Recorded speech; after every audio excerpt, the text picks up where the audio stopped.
सभी को नमस्कार। आज हम करेंगे साइकोलॉजी एनसीईआरटी आरबीएससी की बुक 11th-12th की। 2 टेस्ट हो चुके हैं। पहला टेस्ट हो गया साइकोलॉजी का, जो बुक में से बनाया था। दूसरा टेस्ट हो गया, वो भी बुक में से बनाया था। आज तीसरा टेस्ट है। कौन सा टेस्ट है? तीसरा टेस्ट है। ये साइकोलॉजी का है, बल्कि सिलेबस तो अपना कंप्लीट हो चुका है, लेकिन रिवीजन के लिए है ये, ताकि आपका रिवीजन भी होता रहे। और ये कोई अगर आपको नया क्वेश्चन लगे तो अपनी नोटबुक में लिख लिया करें। चलो शुरुआत करते हैं हम पहले क्वेश्चन से। दांत के डॉक्टर के पास जाना या दांत सड़ने देना, यानी दांत में दर्द है तो डॉक्टर के पास जाना या सड़ने देना, ये किस द्वंद्व का उदाहरण है? परिहार परिहार, उपागम उपागम, उपागम परिहार उपागम। तो आपको पता है डॉक्टर के पास जाएगा मतलब दर्द भी हो रहा है, और दांत में दर्द हो रहा है, डॉक्टर पास जाएगा तो भी दर्द होगा। तो इसका मतलब है दोनों नेगेटिव हैं। तो ध्यान रखना ये चीज़ें आपको। जब दोनों नेगेटिव हो तो परिहार परिहार होगा। एक नेगेटिव एक पॉजिटिव हो तो उपागम और परिहार होगा, और जब दोनों पॉजिटिव हो तो उपागम उपागम होगा। तो ये चीज़ें आपको ध्यान रखना है, ठीक है। तो इसका राइट आंसर होगा ए। क्या हो जाएगा? परिहार परिहार, क्योंकि दोनों नेगेटिव हैं। दांत में भी दर्द हो रहा है और जाएगा तो भी प्रॉब्लम होगी, क्योंकि दांत उपाड़ेगा तो दर्द ज़्यादा होगा। तो दोनों नेगेटिव, इसलिए परिहार परिहार आएगा।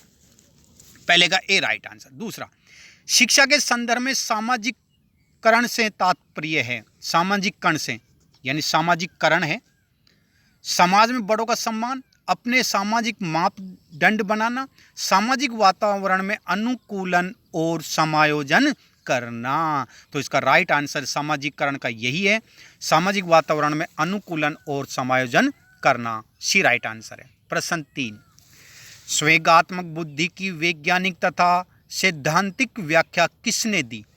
यानी स्वेगात्मक बुद्धि की वैज्ञानिक और सैद्धांतिक व्याख्या किसने दी थी? जेनसेन ने, डेनियल्स ने, गोलमेल ने, या शेलोवियर मेयर ने? तो इसका राइट आंसर आपको बताना है तीसरे में। तो ये थोड़ा सा एक तीसरे में ध्यान दे लेना। डेनियल गोलमेल ये एक ही है, अलग अलग नहीं है भाई। डेनियल गोलमेल एक ही है, बी और सी एक ही नाम है, डेनियल गोलमेल। और इसका राइट आंसर यही है, डेनियल गोलमेल।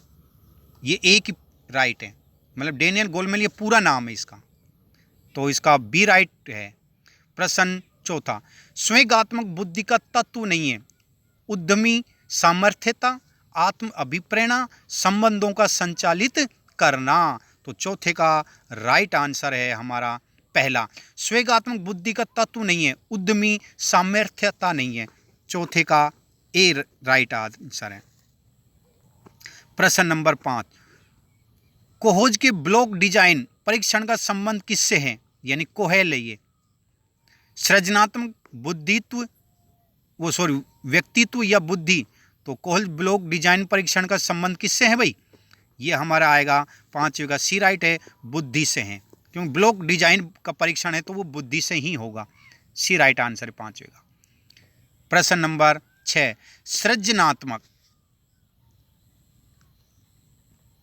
सृजनात्मक परीक्षण में किस चिंतन का उपयोग किया जाता है? अपसारिका, अभिसारिका या तार्किक का? प्रश्न 6 का राइट आंसर होगा हमारा ए, अपसारिका। किसका होगा? अपसारिका।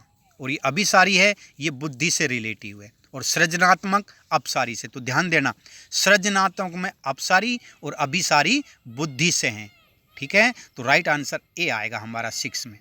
प्रश्न 7, परिपक्वता का एक उदाहरण है कि जब बालक सीखता है। यानी परिपक्वता का एक उदाहरण है। कौन सा उदाहरण है? जब बालक सीखता है। पढ़ना, ये पढ़ना नहीं है, पढ़ना है। साइकिल चलाना, चित्रांकन करना या चलना?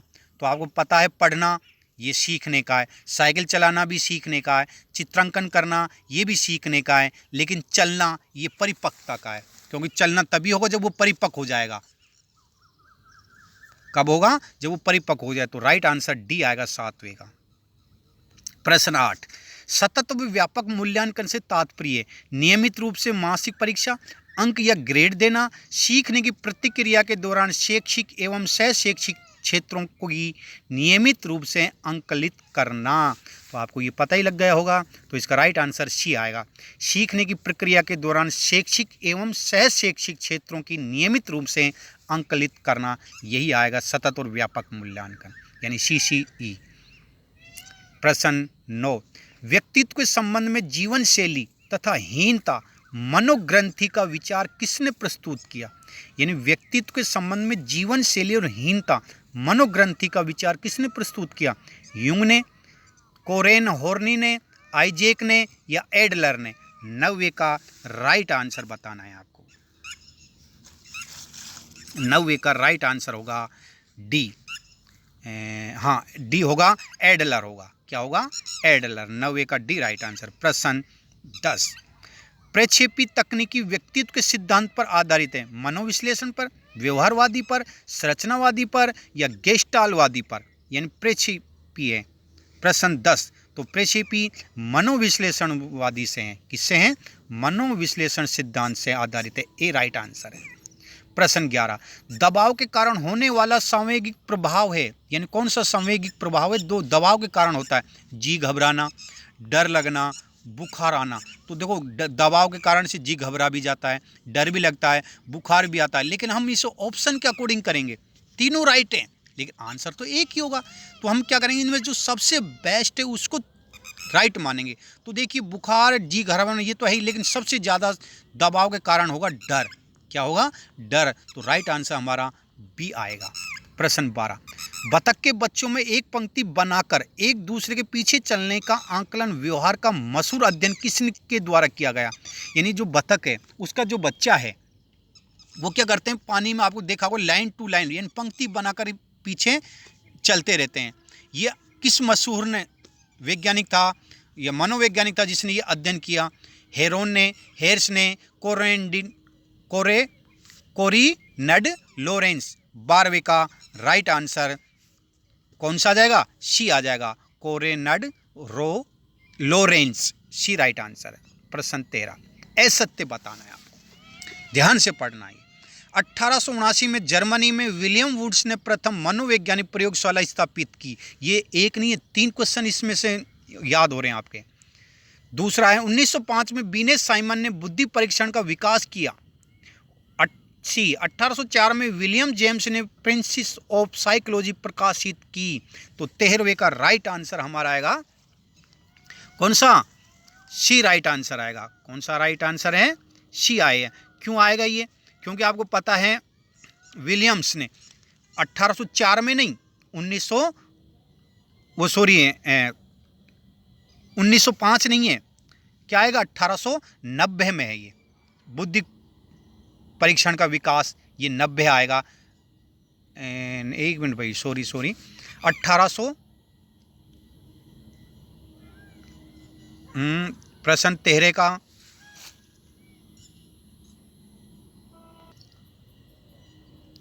सही है भाई, सी है। ये 1804 है, 1904 नहीं, 1804 है। ये विलियम जेम्स ने ये 1890 आएगा। तो सी राइट आंसर है 13वें में।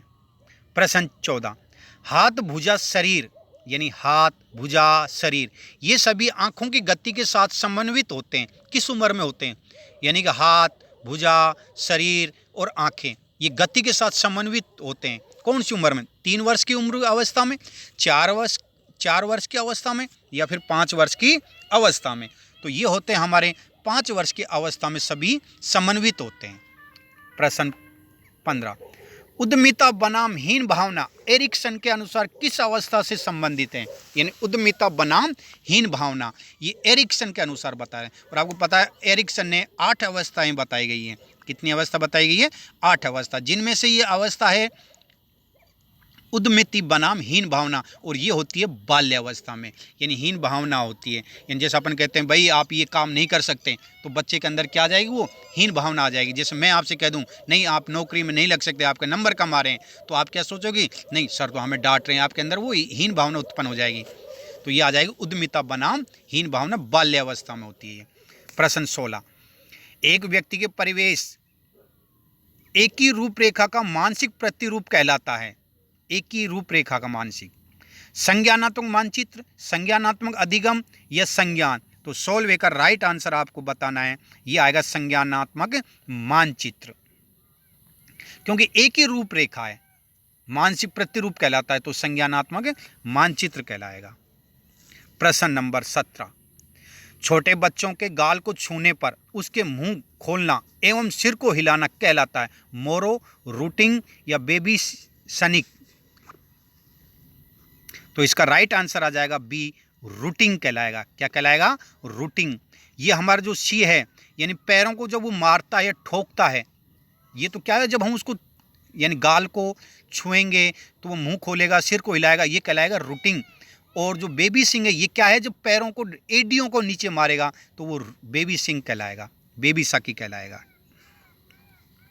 प्रश्न नंबर 18, एक बालक के सामने अच्छा व्यवहार करना चाहिए क्योंकि बालक जैसा व्यवहार देखेगा वैसा ही व्यवहार सीखेगा। किस सिद्धांत से संबंधित है? आपने देखा होगा जैसे माँ बाप करते हैं वैसे ही बेटे उसको देख देख कर करते हैं। मैंने जैसा आपने देखा होगा, बंदर की कहानी सुनी होगी आपने। बंदर एक टोपी बेचने वाले की टोपी लेके चला जाता है, तो फिर वो दिमाग लगाता है कि अब मैं क्या करूं, तो वो उसके पास एक टोपी होती है, तो वो टोपी क्या कर देता है, नीचे फेंक देता है। तो बंदर भी वैसी नकल करता है, बंदर भी उस टोपी को नीचे फेंक देता है और फिर वो अपनी टोपी को उठा के चल जाता है। तो इसलिए ये कहा गया है कि बालक के सामने हमें अच्छा व्यवहार करना चाहिए क्योंकि वो हमारा अनुकरण करता है। कौन सा सिद्धांत है वो? प्राचीन अनुबंध का सिद्धांत, प्रेक्षेपणात्मक अधिगम सिद्धांत, क्रियात्मक अधिगम का सिद्धांत। तो 18वें का राइट आंसर आपको बताना है। यानी जो देख रहा है तो इसका मतलब हमारा प्रेक्षेपणात्मक आएगा, क्योंकि इसमें क्या होता है, मॉडलिंग होता है। तो इसका राइट आंसर जो 18वें का बी राइट आंसर है। क्रियात्मक में तो क्रिया की जाती है, जिसको अपन कहते हैं पुनर्बलन। क्या की जाती है? पुनर्बलन के। प्रश्न 19, प्रतिभाशाली बालक 50% मित्र बनाने की इच्छा रखते हैं, 80% धैर्यवान होते हैं, 96% अनुशासन प्रिय होते हैं। यह कथन किसका है? यानी जो 50% जो प्रतिभाशाली बालक हैं वो 50% तो मित्र बनाने की इच्छा रखते हैं, यानी फ्रेंडशिप करने की, 80% वो धैर्यवान होते हैं, 96% अनुशासन प्रिय होते हैं। ये कथन किसका है? वीटी का, नन का या स्पीयरमैन का? तो 19वें का राइट आंसर आ जाएगा हमारा ए, ये वीटी का है। किसका है? वीटी का है। तो राइट आंसर ए आ जाएगा। तो अभी आपने लाइक नहीं किया है तो लाइक कीजिए, सब्सक्राइब नहीं किया है तो सब्सक्राइब कीजिए, क्योंकि कुछ मैम है हमारे ग्रुप में भी जिसने अभी तक सब्सक्राइब नहीं किया है। ये बातें गलत है। तो देखिए मैं कंटिन्यू वीडियो बना रहा हूँ। कल आपको देखा हमारे जो 10वीं की क्लास 6 से 12 की क्लास थी, RBSC की बुक, उस बुक में से मैंने पेपर लिया, 60 क्वेश्चन थे। आज हो रहा है हमारा साइकोलॉजी का हो रहा है, कल फिर होगा हमारा टॉपिक का सेकंड टेस्ट चलेगा, और वो है भारत, आधुनिक भारत और मध्यकालीन भारत का टेस्ट होगा, टॉपिक है वो। तो आप इतना कर रहे हैं तो आपका फर्ज है थोड़ा सा, तो लाइक तो आप कर ही नहीं रहे हो। देखते 150 ग्रुप में हैं तो 150 में से केवल 50-60 लाइक हो रहा है, ये तो शर्म की बात है। बाकी आपकी इच्छा है नहीं करें तो मुझे कोई प्रॉब्लम नहीं है, मुझे कोई पैसे भी नहीं मिलने वाले। अगर आप करेंगे तो अच्छी बात है, नहीं करेंगे तो भी अच्छी बात है। लेकिन मैं इतनी तो रिक्वेस्ट आपसे कर सकता हूँ, आप कर सकते हो। तो एक चीज़ और करना है आपको, करो तो आपकी वक्त से लेकर मैं कह देता हूँ, फर्स्ट ग्रुप में 78 मैम हैं, तो आपको कम से कम 5 मैम को ये शेयर करना है और उन 5 से सब्सक्राइब करवाना है। देखता हूँ मैं कौन ज़्यादा करवाती है। सब्सक्राइब करवाना है, लाइक तो करेंगे ही, सब्सक्राइब भी करवाएंगे आप। यह आपका मेरा एक आदेश समझ लिए, या मेरा एक छोटा सा आपसे रिक्वेस्ट है, ये आप ज़रूर कीजिए। सभी करेंगे, अगर भेज भी दिया है तो उससे सब्सक्राइब करवाएंगे, चाहे आप अपने खुद के फ़ोन से करें, चाहे अपने हस्बैंड के फ़ोन से जाके करें, यूट्यूब पे जाके, ये आपको करना ही है। 5 तो कम से कम करेंगे, एक में 5 सब्सक्राइब, यही आपका है। कल देखता हूँ मैं कितने सब्सक्राइब होते हैं। प्रश्न 20, किस भोजन विकृति में व्यक्ति बार बार अधिक खाना खाता है और न आवे हुए भी यानी खाने की उल्टी करके फिर खाना खाने लग जाता है? यानी क्या है, इसको समझिए पहले। किस भोजन विकृति में व्यक्ति बार बार अधिक खाना खाना चाहता है लेकिन उसको उल्टी नहीं आ रही है, फिर भी वो उल्टी करने की कोशिश करता है, क्योंकि वो खाना खाने लग और उल्टी करके वो खाना खाने लगे, यानी उल्टी नहीं आ रही है फिर भी वो उल्टी करने के लिए जाता है। क्यों? क्योंकि वो खाना खाना चाहता है। ये कौन सा है? एनोरेक्सिया नर्वोसी, बुमिनिया नर्वोसी, या दोनों? तो 20वें का राइट आंसर बताना है आपको। तो 20वें का राइट आंसर होगा बुलिमीनिया नर्वोसी। और ये एनोरेक्सिया नर्वोसी ये क्या है? इसमें क्या होता है, जब व्यक्ति मोटा हो जाता है तो मोटे के डर की वजह से वो खाना बंद कर देता है, ये आएगा। एरोनेक्सिया क्या है? जब मोटा व्यक्ति हो जाता है तो मोटे के डर की वजह से वो खाना कम कर देता है। क्या कर देता है? खाना कम कर देता है। उसको डर लगता है कि कभी मैं मोटा न हो जाऊं। तो ध्यान रखना, खाना अच्छा है लेकिन वो और खाने की इच्छा करता है, तो उल्टी नहीं आए तो भी उल्टी जाके करता है और फिर खाने लग जाता है। ये बुलिमिया आएगा, बुलिमिया। और जब वो मोटा हो जाता है फिर खाना कम कर देता है, वो कहलाएगा एनोरेक्सिया। तो ये ध्यान रखना इसको। प्रश्न 21, अच्छे समायोजन की विशेषता नहीं है। प्रतिकूल परिस्थिति में जूझने की अक्षमता, महत्वपूर्ण गलतियां खोजने की अभिवृत्ति, अपनी शक्ति एवं सीमाओं का ज्ञान। तो ध्यान देना, अच्छे समायोजन की विशेषता नहीं है। तो देखिए, अपनी शक्ति व सीमाओं का ज्ञान बिल्कुल ही अच्छे समायोजन की विशेषता है। महत्वपूर्ण गलतियां खोजने की अभिवृत्ति, बिल्कुल ये भी राइट है। प्रतिकूल परिस्थितियों में जूझने की अक्षमता, अक्षमता नहीं है, क्षमता आएगा, तो हमारी ये गलत है। तो अक्षमता नहीं है, क्षमता है, तो हमारा ए राइट आंसर है। 21वें 22वां, सभी मनुष्य मरणशील है। मोहन एक मनुष्य है, मोहन मरणशील है, कौन सा तर्क ना है? यानी सभी मनुष्य मरणशील है, मोहन भी एक मनुष्य है और मोहन भी एक मरणशील है, कौन सा तर्क ना है? निगनात्मक, आज्ञात्मक या आलोचनात्मक? तो 22वें का राइट आंसर आपको बताना है। तो 22वें का राइट आंसर आएगा निगनात्मक। कौन सा है? निगनात्मक। तो 22वें में ए राइट आंसर है। प्रश्न नंबर 23, पके हुए आम को देखकर बालक के मुंह में लार आ जाता है, यह सिद्धांत है। सूझ का सिद्धांत, प्रबलन का सिद्धांत, सहज क्रिया, वो संबंध सहज क्रिया का। 23वें का राइट आंसर है। तो आपको पता ही है, सभी पके हुए आम को देखकर मुंह में लार आ जाना तो संबंध सहज क्रिया का है। तो 23वें का सी राइट आंसर है। किसी भाषा की सबसे छोटी अर्थपूर्ण इकाई कहलाती वाक्य विन्यास, आलेखीय भाषा, स्वेनिम या रूपिम? तो 24वें का राइट आंसर आएगा हमारा रूपिम आएगा। क्या आएगा? रूपिम आएगा। और ध्वनि की सबसे छोटी इकाई स्वेनिम है। ध्यान देना, स्वेनिम क्या है? ध्वनि की सबसे छोटी इकाई है। और भाषा की सबसे छोटी अर्थपूर्ण इकाई कहलाती है रूपिम। ध्यान देना ये तो हो सकता, क्योंकि जैसे अंधेरा हो गया, मैं बाहर खेतों में बैठ के ये रिकॉर्ड कर रहा हूँ, क्योंकि घर थोड़ी आवाज़ आती है, तो इसलिए मैं देखो आपको दिख रहा हूँ, अंधेरे में बना रहा हूँ, क्योंकि सुबह से शाम खुद की तैयारी भी करता हूँ, फिर पेपर भी बनाता हूँ, तो अब टाइम लग रहा है। देख लीजिए, आप खुद के सामने देख लीजिए, कोई मैं पैसे भी नहीं कमा रहा हूँ, फिर भी इतनी मेहनत कर रहा हूँ, तो आपका फर्ज है। तो ये ध्यान रखना, किसी भाषा की सबसे छोटी इकाई अर्थपूर्ण इकाई कहलाती है रूपिम कहलाती है। और ये जो हमारी वर्ण की है, यानी ध्वनि की जो सबसे छोटी इकाई है, वो स्वेनिम कहलाएगी। ध्वनि की कौन क्या कहलाएगी? स्वेनिम। और भाषा की रूपिम। ध्यान रखना। लास्ट प्रश्न है, असत्य है। अधिगम की प्रक्रिया में प्रबलन को हटा देना किसका परिणाम विलोपन होगा? जिसका परिणाम विलोपन होगा। आंशिक प्रबलन सतत प्रबलन की अपेक्षा कम प्रभावी है। शास्त्रीय अनुबंध सिद्धांत में उद्दीपक के 2 प्रकार होते हैं। तो अब देखिए, इसमें असत्य बताना है। तो देखिए, शास्त्रीय अनुबंध सिद्धांत में उद्दीपक के 2 प्रकार होते हैं। बिल्कुल राइट है ये तो। फिर क्या कह रहा है? आंशिक प्रबलन सतत प्रबलन की अपेक्षा कम प्रभावी है। यानी आंशिक प्रबलन, जैसे समझिए आप इसको, मान लीजिए आपसे मैंने प्रश्न पूछा, और प्रश्न पूछा मैंने आपको क्या दे दिया? तुरंत मिठाई दे दी, या फिर मैंने आपको बोल दिया शाबाश। फिर आपसे अगला क्वेश्चन पूछा, फिर आपको शाबाश दिया। यानी पुनर्बलन में दे रहा हूँ बार बार, तो बार बार दे रहा हूँ, तो वो आपको इतना इफेक्ट नहीं होगा। अगर मैं आंशिक रूप से दूँ, यानी कभी कभी दूं। जैसे एक प्रश्न पूछा, फिर 2-3 प्रश्न पूछा, फिर आपको दिया, तो वो क्या होगा, ज़्यादा प्रभावी होगा। ये प्रश्न गलत है हमारा। आंशिक प्रबलन सतत प्रबलन की अपेक्षा कम प्रभावी है, ये गलत है। आंशिक प्रबलन सतत प्रबलन की अपेक्षा ज़्यादा प्रभावी है, कम नहीं, ज़्यादा प्रभावी है।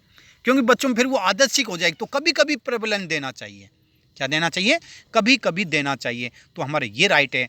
और ये देखिए, अधिगम की प्रक्रिया में प्रबलन को हटा देना जिसका परिणाम विलोपन हो जाएगा, बिल्कुल राइट है। यानी अधिगम में हम प्रबलन को हटा देंगे तो निश्चित है उसका परिणाम क्या हो जाएगा, विलोपन हो जाएगा, क्योंकि अधिगम फिर उसको मिलेगा नहीं। तो पुनर्बलन मिलेगा तभी तो अधिगम होगा। तो ये भी हमारा राइट है, लेकिन हमारा बी रॉन्ग है। तो इसका राइट आंसर बी आएगा। तो 25 में से आपके कितने राइट हैं, तो ये जरूर करें। और जो मैंने आपको बोला है वो ज़रूर ध्यान रखना, जल्दबाजी मत करना। आपको फ़ोन करके करना पड़े या हस्बैंड के किसी के घर जाके करना पड़े, आपको कम से कम 5 सब्सक्राइब करेंगे सभी में। मैं देखना चाहता हूँ कल 500 सब्सक्राइब मिलना चाहिए मुझे। चलिए, सभी को धन्यवाद।